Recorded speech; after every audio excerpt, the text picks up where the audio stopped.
పరమ పవిత్రమైన ధనుర్మాసం. ధనుర్మాసంలో అందరూ పూజలు చేసుకుంటారు. సంతానం లేనివారు నిష్టగా పూజ చేస్తే సంతానం కలుగుతుంది. శ్రీవ్రతం అని కూడా అంటారు. ఈ వ్రతం వలన సంపదలు వృద్ధిలోకి వస్తాయి.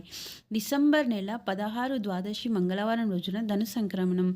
ఈ రోజు ధనుర్మాసం ప్రారంభమవుతుంది. చంద్రమానంను అనుసరించి మార్గశిర మాసంలో వచ్చేటి వంటిది ఈ ధనుర్మాసం. ఈ ధనుర్మాసంలో నియమాలు అదే మార్గశీర్ష మాసంలో లాగానే ఉంటాయి. ముఖ్యంగా విష్ణు ఆలయాలలో ఆచరిస్తారు. ఉదయాన్నే పూజలు నిర్వహిస్తారు. గోదా ఆండాలు అనుగ్రహించినటువంటి తిరుప్పావైని గానం చేస్తారు. ఈ నెల రోజులు కూడా పాలు, పెరుగు, నెయ్యికి దూరంగా ఉంటూ బ్రహ్మముహూర్తంలో లేచి స్నానం చేసి ఈ బ్రహ్మముహూర్తంలోనే పూజ చేసుకోవడం వల్ల మనకు స్వామి అనుగ్రహం కలుగుతుంది. మన సంకల్పం నెరవేరుతుంది. మోక్షం కలుగుతుంది. ఈ మాసంలో ముగ్గులు వేసుకుంటారు. నాకు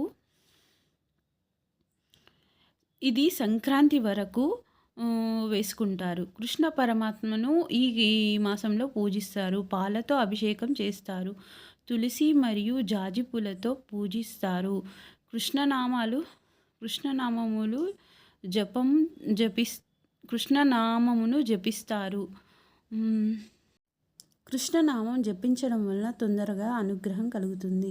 విష్ణు ఆలయాలు దర్శించటం, విష్ణు సహస్రనామ స్తోత్రాలు చదువుకుంటారు.